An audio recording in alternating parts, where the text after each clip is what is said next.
श्री सद्गुरुदेव भगवान की जय।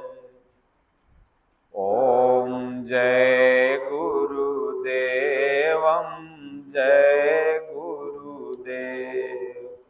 ओम जय सिया राम जय जय सिया राम। सोई पावन सोई सुभग शरीरा, जो तन पाई भजिय रघुबीरा। श्री राम जय जय राम। मंगल भवनय मंगलहारी, उमा सहित जेहि जपत पुरारी। उमा कहूँ मैं अनुभव अपना, सत हरि भजन जगत सब सपना। श्री राम जय जय राम। सिया राम मैं सब जग जानी, करहु प्रणाम जोरी जुग पानी। अब प्रभु कृपा करहु एहि भांति, सब तजी भजन करहु दिन राति। बोलिए श्री सद्गुरुदेव भगवान की जय। वर्ष में एक बार गुरु पूर्णिमा व्यास पूर्णिमा आती है। यह हर वर्ष आती है। हर वर्ष जितने भी त्योहार हैं सब प्रत्येक वर्ष पुनरावृत्ति करते हैं। इसका एक ही कारण है कि अपने मस्तिष्क में, दिलो दिमाग में उस पर्व, उस त्योहार के प्रति जो महत्व है वो बना रहे और आने वाली पीढ़ी दर पीढ़ी उसके बारे में जाने समझे, उस पर चले। इसीलिए सनातन संस्कृति बहुत वर्षों पुरानी है, क्योंकि इसका पुनरावृत्ति होते रहता है। यह बार बार आती है और इसी का देखा देखी प्रत्येक धर्मावलंबी लोग भी अपने धर्म की पुनरावृत्ति करते रहते हैं, अपने पर्वों की। ये सनातन संस्कृति से ही वो लोग सीखे हैं। तो अभी 3 जुलाई को गुरु पूर्णिमा है। प्रत्येक शिष्य अपने गुरु के पास जाता है और जा कर के ध्यान के लिए, दुखों से दूर होने के लिए, आवागमन की मुक्ति के लिए वरदान मांगता है। गुरु कोई न कोई महापुरुष ही होता है जो गुरुत्व की स्थिति को प्राप्त कर चुका है, जो अपने सारे संस्कारों को काट चुका है। ऐसे महापुरुष के शरण में जा कर के प्रत्येक शिष्य कहता है, भगवान हमें भी माया मोह से बार बार 84 लाख की यातनाओं से मुक्त कीजिए। तो एक भक्त भगवान से, गुरु से अर्जी लगाता है, प्रार्थना करता है। वही बड़ा सुंदर भजन है। उस भजन का अर्थ आप लोगों को बताएंगे। उसके बाद फिर आप लोग परमहंस बाबा के पूजन उत्सव में भजन कीर्तन करिएगा। पहले भजन आप लोग सुन लीजिए, फिर उसका अर्थ बताएंगे। फरियाद मेरी सुन के गुरुदेव चले आना, फरियाद मेरी सुन के गुरुदेव चले आना, नित ध्यान धरूं तेरा बिगड़ी को बना जाना,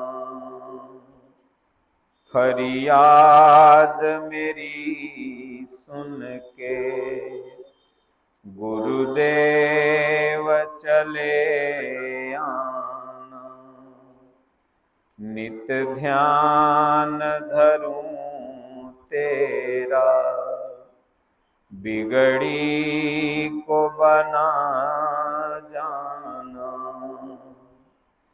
तुझे अपना समझ कर मैं फरियाद सुनाता हूँ, तेरे दर पे आ कर के नित शीस झुकाता हूँ, तुझे अपना समझ कर मैं फरियाद सुनाता हूँ, तेरे दर पे आ कर के नित शीस झुकाता हूँ। क्यों भूल गए भगवान मुझे समझ के बेगाना,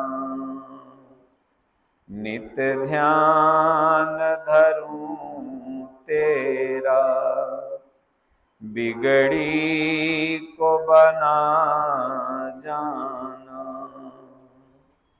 फरियाद मेरी सुन के गुरुदेव चले आना,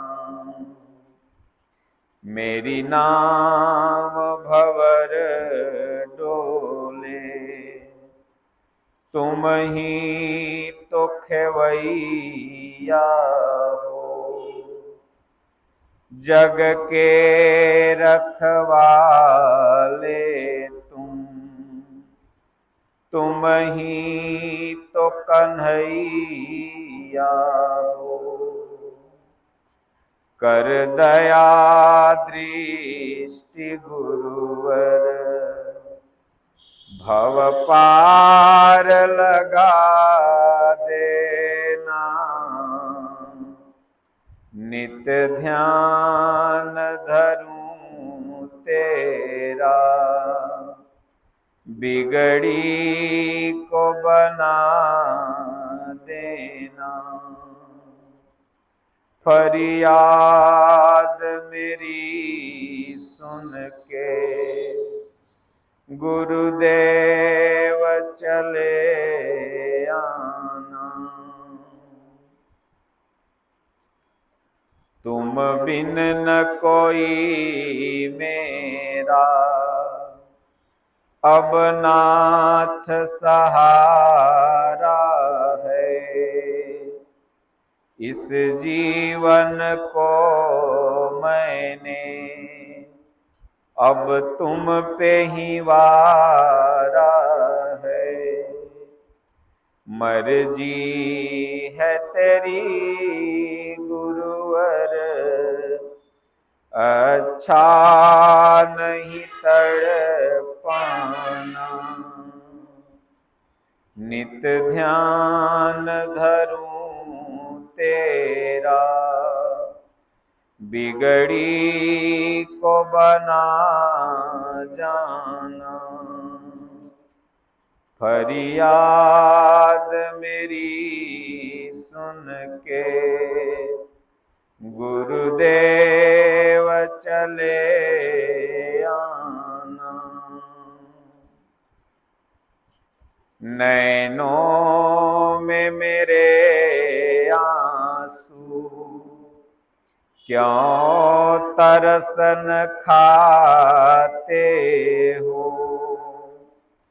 नैनों में मेरे आंसू क्यों तरसन खाते हो। क्या दोष हुआ मुझसे मुझे क्यों तरसाते हो। अब कृपा करो गुरुदेव सुन के मेरा अफसाना। नित ध्यान धरूं तेरा बिगड़ी को बना जाना। फरियाद मेरी सुन के गुरुदेव चले आना। नित ध्यान धरूं तेरा बिगड़ी को बना जाना। सज्जनों, सनातन संस्कृति हो चाहे और कोई धर्म हो, सब में गुरु की पूजा होती है, गुरु प्रधान होते हैं। सिख धर्म में तो लोग गुरु को ही मानते हैं। वास्तव में गुरु शब्द बहुत पवित्र शब्द है। गुरु मतलब होता है ज्ञान देने वाला, चाहे वह सांसारिक जगत का ज्ञान देते हैं मास्टर लोग, शिक्षक लोग, वो भी एक हद तक गुरु हैं। क्योंकि शास्त्र की बात अगर आप समझते हैं या किसी सत्संग प्रवचन को आप सुनते हैं तो उन्हीं के दी हुई शिक्षा से अपने बुद्धि में उसका आकलन करते हैं, उन शब्दों को समझते हैं। तो वो भी एक प्रथम स्तर के गुरु हैं।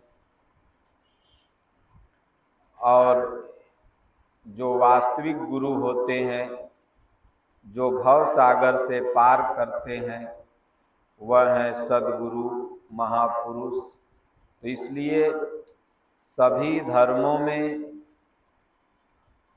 गुरु पूजनीय हैं। हमारे शास्त्रों में तो यहाँ तक कहा गया कि 3 काल तिहु लोक में गुरु से बड़ा न कोई। गुरु की पूजा किए ते सबका पूजन होय।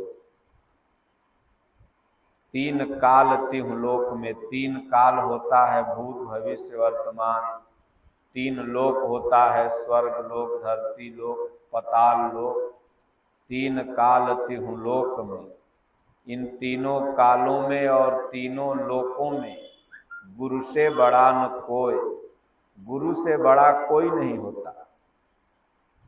गुरु की पूजा किए ते सबका पूजन होए।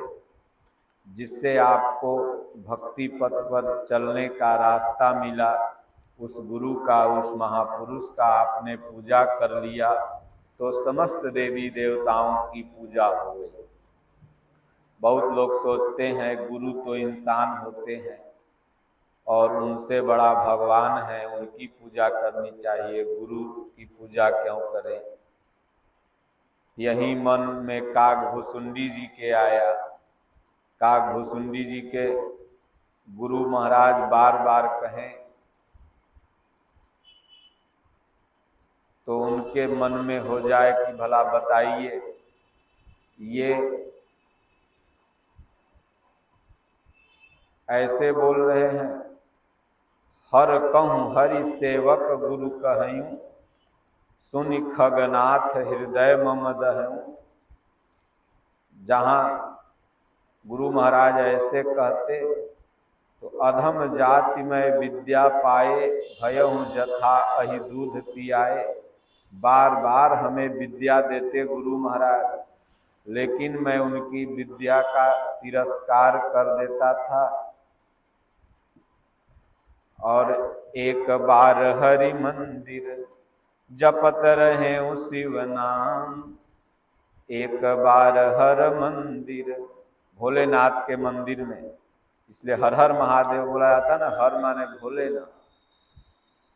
एक बार हर मंदिर जपत रहे शिव नाम, भगवान शिव का नाम जप रहे थे, ओम नमः शिवाय, ओम नमः शिवाय। और गुरु आए अभिमान ते, उठ नहीं कीन्ह प्रणाम। उसी समय भोलेनाथ के मंदिर में गुरु महाराज भी आ गए। काग भुसुंडी जी महाराज के उठ के दंडवत प्रणाम नहीं किया, क्योंकि वो सोचते थे कि भाई ये तो इंसाने हैं, जो कि कोई भी इंसान हो उसको जो ज्ञान देता है वही बड़ा है।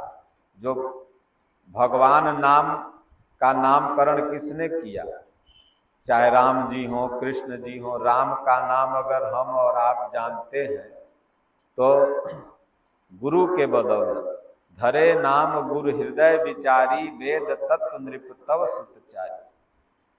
वशिष्ठ मुनि ने कहा कि इनका नाम राम होगा, तो राम राम हम सब लोग जपने लगे।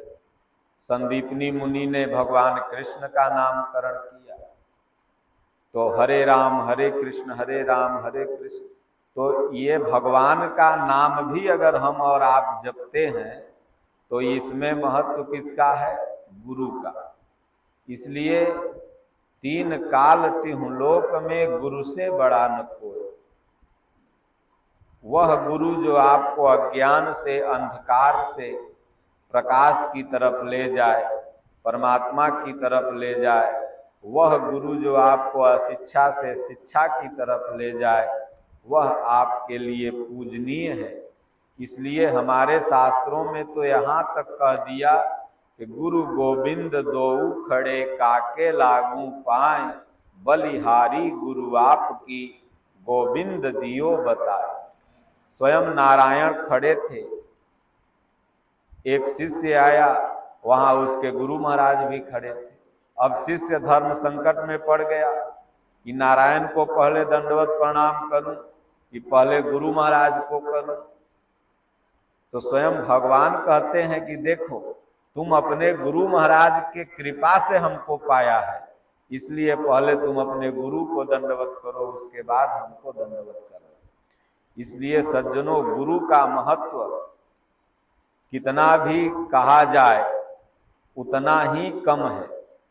इसलिए प्रत्येक व्यक्ति के जीवन में गुरु होना चाहिए।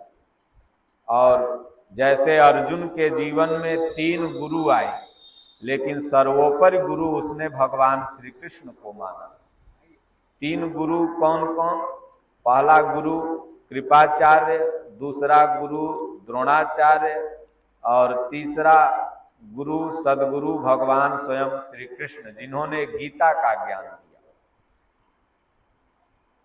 यही बात दुर्योधन ने द्रोणाचार्य से कहा कि भगवान, आपने अर्जुन को ज्यादा विद्या दिया, हम लोगों को विद्या कम दिया। तब तो अर्जुन ने बहुत बड़े बड़े अस्त्र अपने पास ले लिए।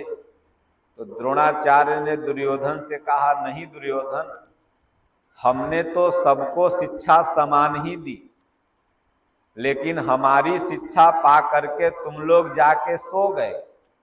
अर्जुन मेरी शिक्षा से संतुष्ट नहीं हुआ, उसकी खोज निरंतर जारी रही और वह भगवान श्री कृष्ण को अपना गुरु बनाया और उनकी कृपा से पाशुपतेय अस्त्र, तो कौन अस्त्र, तो दिव्यास्त्र, तो इंद्रलोक जाके फिर कौन अस्त्र, सब अस्त्र इकट्ठा कर लिया। तो इसलिए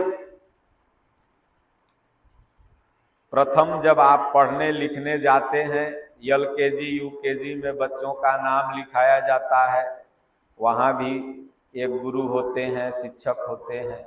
फिर वही लड़का बड़ा होता है, BA MA MAd PhD सब करता है, फिर वहाँ एक गुरु उसको प्रोफेसर शिक्षक मिलते हैं।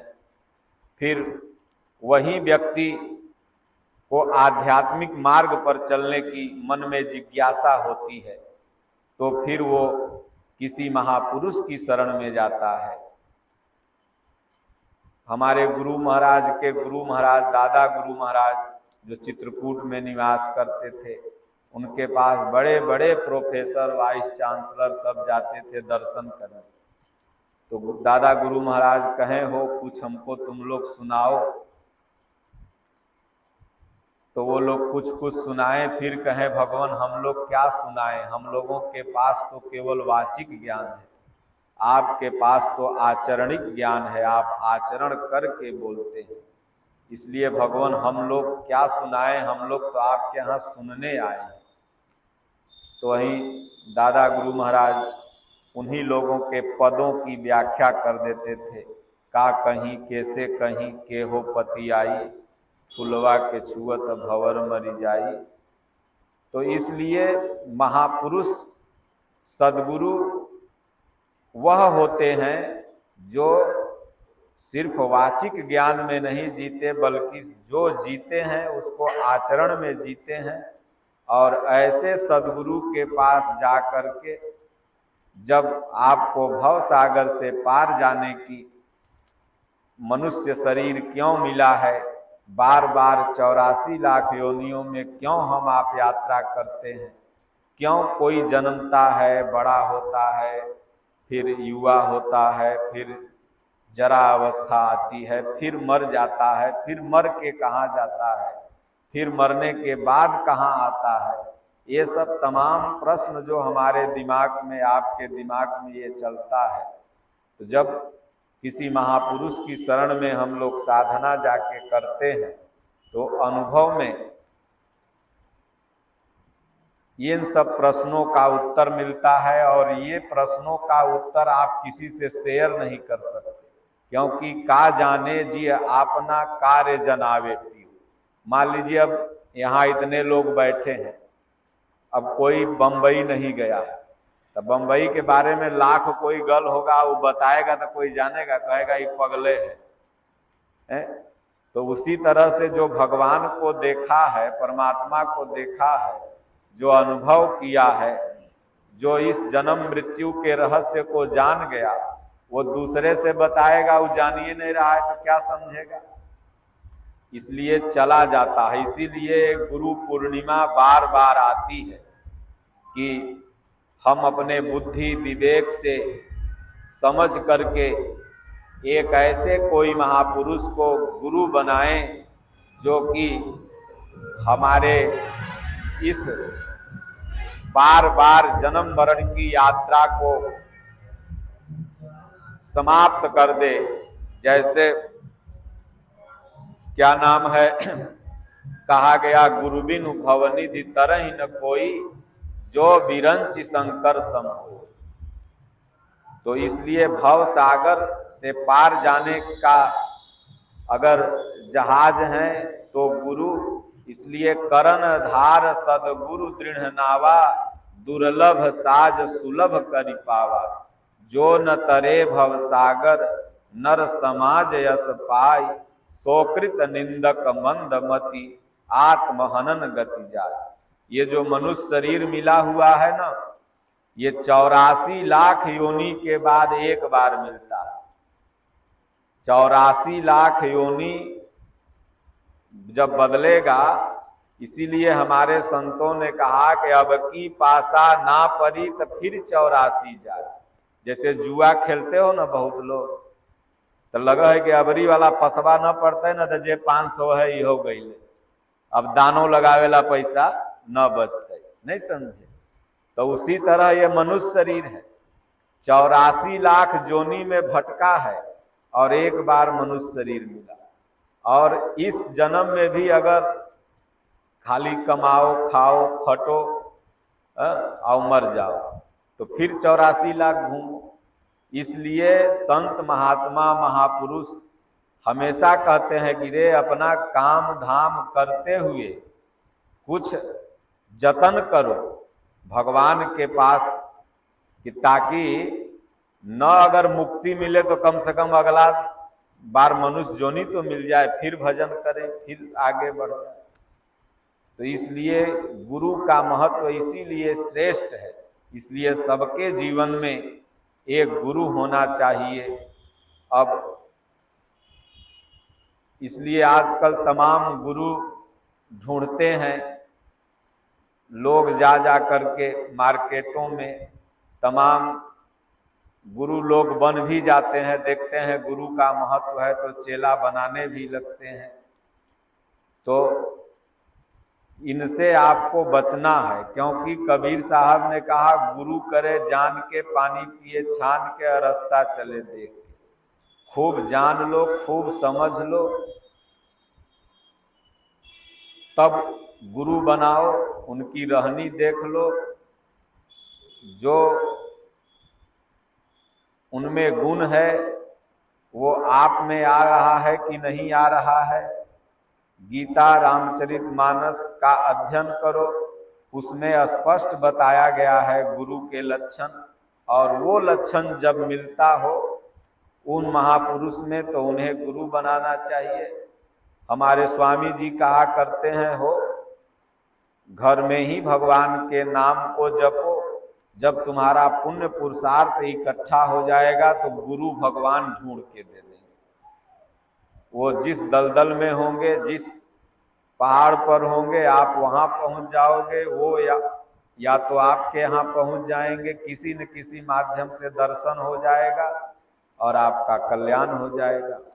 इसलिए यह भजन है कि फरियाद मेरी सुन के गुरुदेव चले आना। एक शिष्य कह रहा है अपने गुरु से अब कि हे गुरुदेव, फरियाद माने होता है प्रार्थना, अर्जी, विनय, अरज कि हे भगवान मेरी विनती है आपसे, और सुन करके आप आ जाओ मेरे हृदय में। फरियाद मेरी सुन के गुरुदेव चले आना, नित ध्यान धरूं तेरा बिगड़ी को बना जाना। ध्यान धरने की विधि गुरु महाराज का ही ध्यान धरा जाता है। कहें ध्यान मूलम गुरु मूर्ति, पूजा मूलम गुरु पदम, मंत्र मूलम गुरु वाक्यम, मोक्ष मूलम गुरु कृपा। यह भक्त कह रहा है भगवान आपका मैं जन्म जन्म तक ध्यान धरता हूँ, प्रतिदिन आपका ध्यान धरता हूँ, आप मेरी बिगड़ी को बना देना। बिगड़ी क्या है? एक तो बाहर संसार के दुख हैं, रात दिन आदमी दुखी रहता है। स्वामी जी के दरबार में जाओ, वहाँ सक्तेशगढ़ देखो, तमाम लोग अपना अपना दुख लेके पहुँचे रहते हैं और सबका दुख भी दूर हो जाता है। तो एक तो महापुरुष का दर्शन करने से बाहरी दुख भी नष्ट हो जाता है, और सबसे बड़ा दुख है 84 लाख योनि की यात्रा। ये बिगड़ गया है, जीव का बिगड़ गया है, तब वो बार बार 84 लाख योनि में भटक रहा है। इसलिए हे गुरुदेव आपका ध्यान धरता हूँ, इसलिए धरता हूँ कि मेरी बिगड़ी बना जाना, जो मेरी जन्म जन्म की बिगड़ी बन गई है ना। कहें जबई से चेतई तबई से सुधरी, जन्म के उघरी जन्म के उघरी। ये जन्म की उघरी कहो बिगड़ी कहो, बात एक है। तो ये जन्म जन्म से जो बिगड़ गया है, इसको अगर सुधारने वाला है तो कोई महापुरुष गुरु। तो इसलिए ये भगत प्रार्थना करता है कि भगवान आपका मैं ध्यान धरता हूँ, इसलिए मेरी जन्म जन्म की बिगड़ी बना के अपने स्वरूप में स्थित कर दो। तुझे अपना समझ कर मैं फरियाद सुनाता हूँ। दशरथ जी सब जगह भटक लिए लेकिन उनको नहीं हुआ, तब गुरु के पास गए और गुरुगृह तुरंत गयो महिपाला। तुरंत गुरु महाराज ने आशीर्वाद दे दिया, जाओ धरहु धीर होई है सुतचारी। तो इसलिए ये भगत कहते हैं तुझे अपना समझ कर मैं फरियाद सुनाता हूँ। भगवान आप ही इस संसार में अपने हैं और आप ही सही मार्ग बताएंगे। गुरु कहें, भगवान कहें, ईश्वर कहें, ये सब प्रायवाची शब्द है, क्योंकि भजन करके कोई भी महापुरुष स्वयं भगवान के समान ही हो जाते हैं। जैसा कि रामचरितमानस में भी बाबा तुलसी ने कहा है कि जानत तुम ही होई जाई, सोई जानहु जेहि देहु जनाई। भगवान को जानते जानते जो जान लेता है वो भगवान का स्वरूप ही हो जाता है। इसलिए भगवान में और उनमें कोई अंतर नहीं है। जितने भी भगवान के आप नाम सुनते हैं वो किसी न किसी समय में इंसान ही थे। जैसे राम भगवान, तो अपने युग में वो साधारण इंसान, बहुत लोग उनको भगवान मानते भी नहीं थे। कृष्ण भगवान अपने युग में उनको बहुत लोग कहता था छलिया है, माखन चोर है, आज सब लोग भगवान मानते हैं। भगवान बुद्ध अपने युग में जब उनका समय था, भगवान शिव अपने युग में, कोई कहता था देखो पागल है, इसको कपड़ा का कमी है, बाघ छम लपेट के घूमते हैं। तो हर युग के ये सब महापुरुष थे और आज धीरे धीरे भगवान की संज्ञा प्राप्त कर लिए। तो इसलिए महापुरुष वह हैं जो अपने तत्व को प्राप्त कर लिए हैं और उस परमात्मा में विलीन हो गए हैं, उस परमात्मा के स्वरूप ही हो गए हैं। तो ऐसे महापुरुष ही अपने हैं और उन्हीं के दरवाजे पर जा कर के यह जीव, यह भक्त फरियाद सुनाता है। प्रत्येक भक्त, आप मंदिर में जाते हैं तो कुछ न कुछ फरियाद भगवान के सामने लेके ही जाते हैं। जिसको आप बहुत अपना समझते हैं, लोग कहता है ना कि हम तुम्हें अपना समझ ली इसलिए दुख सुनेंगे। कहीं सूद लेवे जाएगा तो कहेगा तो के हम बहुत आपन समझ लिए तो सूद लेवेगी। अपना समझ के लोग दुख गाता है। इसीलिए भक्त कह रहा है कि तुझे अपना समझ के मैं फरियाद सुनाता हूँ। भगवान आपको अपना समझ के मैं अपनी जो फरियाद है, तकलीफ है, दुख है, विनती है वो सुना रहा हूँ। तेरे दर पे आकर के नित शीस झुकाता हूँ। भगवान तेरे दर पर आकर के नित शीस झुकाता हूँ, नित दंडवत प्रणाम करता हूँ।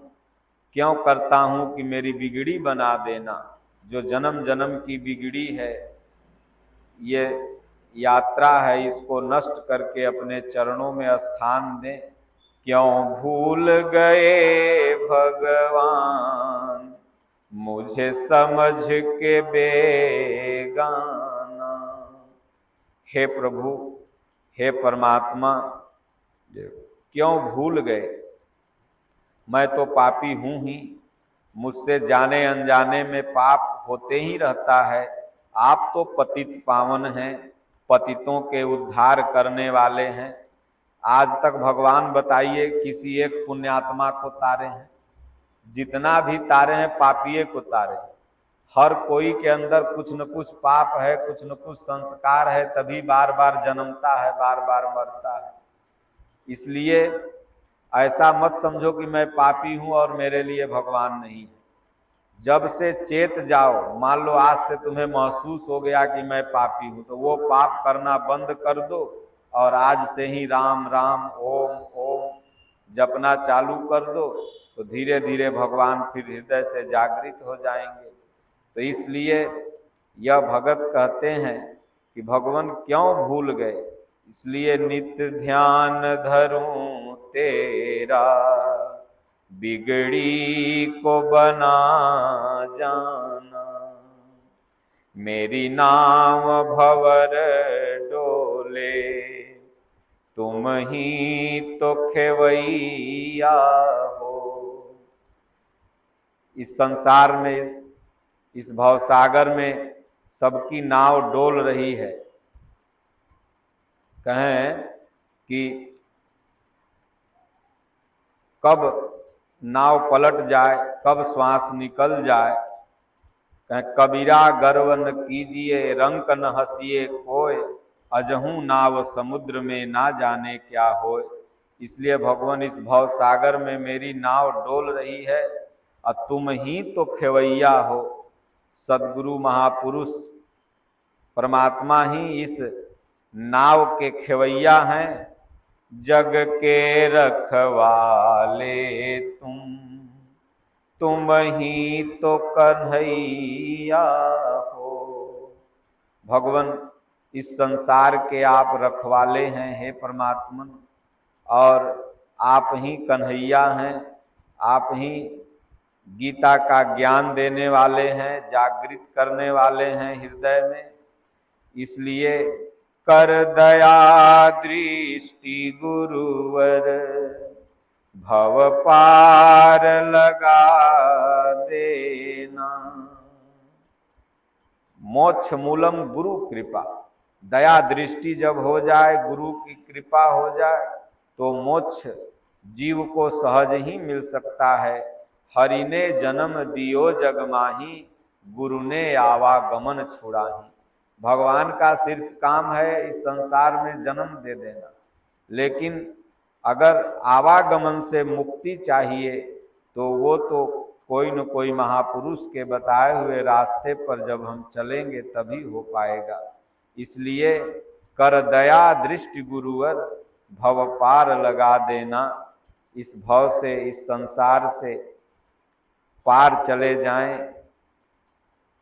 इस संसार में जो भी है वो अच्छा से निभह जाए, और जब इस संसार से विदा होने लगे तो आपका धाम मिले, आपका स्वरूप मिले, ऐसी कृपा करना।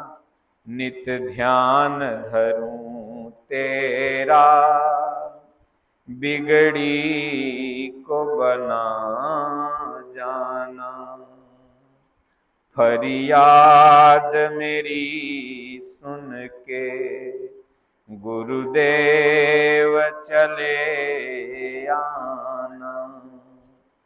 तुम बिन न कोई मेरा, अब नाथ सहारा है। भगवान आपके बिना अब मेरा कोई सहारा नहीं है। जब तक ऐसी भावना नहीं आएगी, देखिए माता मीरा, माता सीता, जितनी भी माता पक्ष की भक्ति करने वाली हुई, माता द्रौपदी, माता कुंती, या जो भी भक्त हुए, सब यही भगवान से कहे प्रभु मेरा अब कोई सहारा नहीं है। धनुष जब नहीं टूट रहा था तो माता सीता ने भी कहा कि अब लगता है धनुष नहीं टूटेगा, सारे सहारे उनके जो थे सब हट गए। तब राम जी का केवल सहारा ली। द्रौपदी माता भी जब चीरहरण होने लगा तो सारा सहारा जब हट गया, तब सिर्फ कन्हैया का सहारा ली। तो इसलिए जब तक हमारे जीवन में न जाने कितने सहारे रहेंगे, तब तक भगवान का सहारा महसूस नहीं होगा। और जब सारे सहारे टूट जाएंगे तब लगेगा कि परमात्मा हमारी मदद कर रहा है। कहें अपबल तप बल बाहुबल, चौथो बल है दान, सूर किशोर कृपा ते, निर्बल के बल राम। जो निर्बल हो गया उसी को भगवान का बल महसूस होगा। जब तक ये रहेगा हमको 20 लाठी है, हमको इतना धन है, हमको इतना दौलत है, तब तक भगवान का बल नहीं समझ में आएगा। तब तक लगेगा कि ये सब ऐसे ही है। लेकिन अंतिम समय में जब ये बल सब नष्ट हो जाता है ना, तब लगता है कि अरे बाबा जो कह रहे थे वह बड़ा ठीक है कह रहे थे। लेकिन तब समझ में आएगा जब अंतिम अवस्था आ जाएगी। अगर यही पहले समझ में आ जाए तो आदमी चेत करके सुबह शाम भजन करने लगे और उसका उद्धार हो जाए। तो तुम बिन न कोई मेरा, अब नाथ सहारा है, इस जीवन को मैंने अब तुम पे ही वारा है। एक समर्पण, जब तक पूर्ण समर्पण नहीं होगा तब तक भगवान है, परमात्मा है, गुरु हैं, ऐसी अनुभूति ही नहीं होगी। जब अहम की भावना खत्म हो गई कि मैं भी कुछ हूँ, यह खत्म हो गया और केवल है कि बस तू ही तू है। इस संसार में प्रभु केवल तू ही तू है। मर्जी है तेरी गुरुवर, अच्छा नहीं तड़ पाना, नित ध्यान धरूं तेरा, बिगड़ी को बना जाना। फरियाद मेरी सुन के गुरुदेव चले आना। नैनों में मेरे आंसू क्यों तरसन खाते हो, क्या दोष हुआ मुझसे, क्यों मुझे क्यों तरसाते हो। अब कृपा करो गुरुदेव, सुन के मेरा अफसाना, नित ध्यान धरूं तेरा, बिगड़ी को बना जाना। फरियाद मेरी सुन के गुरुदेव चले आना। नैनों में मेरे आंसू क्यों तरस न खाते हो। ये भक्त कह रहा भगवान हमारे नैन में आंसू हैं, बिना रोए न पैबू सजन सखियां। बिना भगवान को अगर पाना है तो रोना होगा, अनुराग पूरित हृदय होगा, गदगद गिरा नयन बह नीरा। तो बार बार यह भक्त समर्पण करता है कि प्रभु आप तरस खाओ, दया करो, क्या दोष हुआ मुझसे, क्यों तरसाते हो। ये जन्म जन्म के दोष हैं, जन्म जन्म के संस्कार हैं, इसलिए भगवान नहीं मिलते हैं। जब भजन करके एक एक संस्कार को साधक काट लेता है तो भगवान कहीं बाहर नहीं हृदय में ही है और उनका स्वरूप झलकने लगता है। जैसा कि भगवान ने गीता में भी कहा कि अर्जुन मैं तो हृदय में ही हूँ लेकिन विकारों द्वारा ढका हुआ हूँ। जब ये विकार धीरे धीरे भजन करके नष्ट हो जाएंगे, काम क्रोध लोभ मोह राग द्वेष, जैसे शीशा है और शीशा पर गर्दा लगल है तो अपन मुंह दिखाई दे है न, गमछा से लेकर ऐसे शीशा पोंछ देते हो तो मुंह दिखाई देने लगता है। तो उसी तरह से भगवान है दिल में, लेकिन अब कहोगे दिखाई काहे नहीं दे रहे हैं, तो दिखाई इसलिए नहीं दे रहे हैं कि उस पर ये विकारों का, पापों का गर्दा है, और जब इसको गुरु के ज्ञान रूपी गमछा से इसको पोंछ दोगे तो फिर भगवान दिखाई देने लगेंगे। तो दिखाई देंगे तो उनका रूप बना नहीं पाओगे आप, क्योंकि भगवान का कोई रूप है ही नहीं, वो निराकार है। बिनु पद चलई सुनई बिनु काना, कर बिनु करई करम विधि नाना, आनन रहित सकल रस भोगी, बिनु बाणी बक्ता बड़ जोगी, तन बिनु परस नयन बिनु देखा, कहीं घ्राण बिनु बास असेखा, अस सब भांति अलौकिक करनी, महिमा जासु जाई नहीं बरनी। इसलिए भगवान की महिमा का वर्णन नहीं किया जा सकता।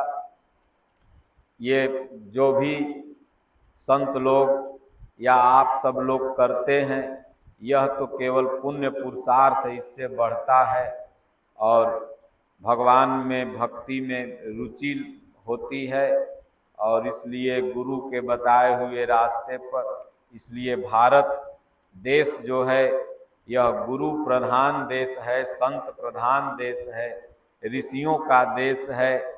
गुरु अपनी विद्या ट्रांसफर अपने शिष्य में करता है, फिर शिष्य उस विद्या को अपने शिष्य में करता है।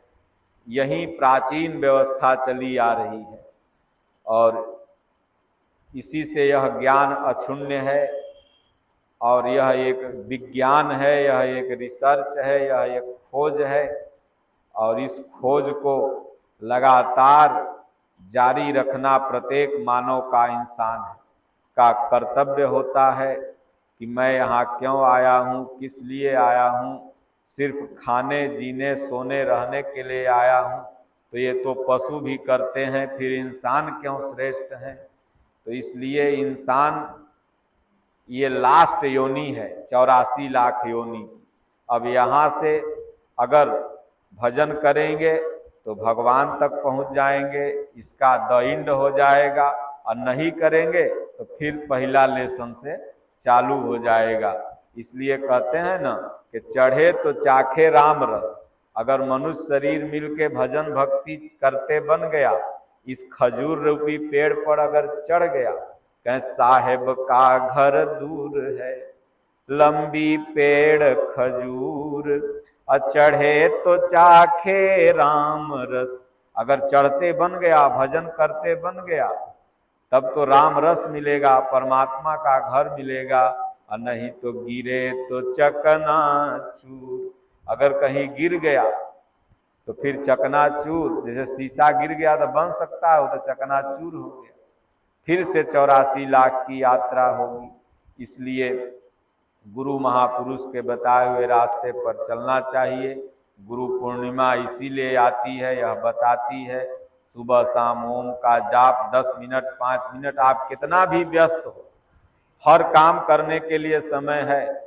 पटना जाने के लिए, कमाने के लिए, खाने के लिए, पैखाना करने के लिए, शौच करने के लिए, लड़ाई करने के लिए, उनका शिकवा शिकायत उनसे, उनका शिकवा शिकायत उनसे, अब मोबाइल पर 2-2 घंटा बतियाने के लिए, सब चीज के लिए समय है।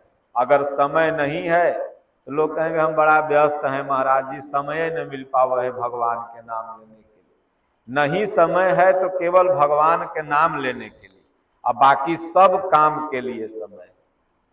इसलिए सज्जनों, सारा समय भले न हो, लेकिन सुबह शाम 10 मिनट 20 मिनट जरूर भगवान के नाम पर बैठो, परमात्मा का नाम जरूर जपो। इसीलिए मनुष्य शरीर मिला है।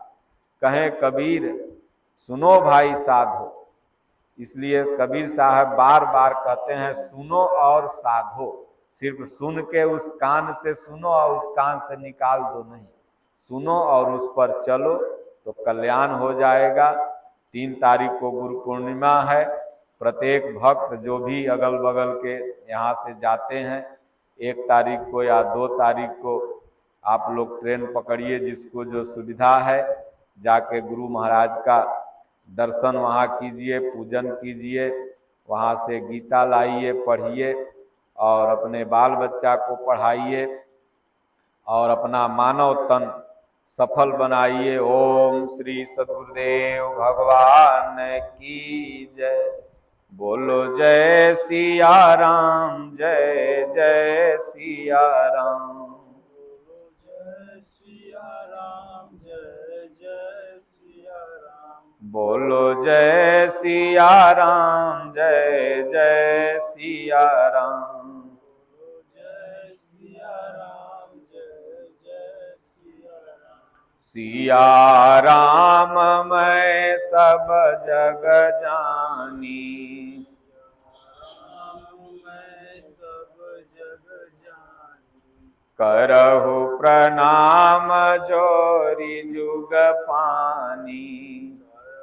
प्रणाम जोरी जुग पानी। दीन दयाल बिरद संभारी, दयाल बिरद संहारी। हरहु नाथ मम संकट भारी। नाथ मम संकट भारी। मंगल भवनय मंगल हारी, मंगल भवनय मंगल हारी।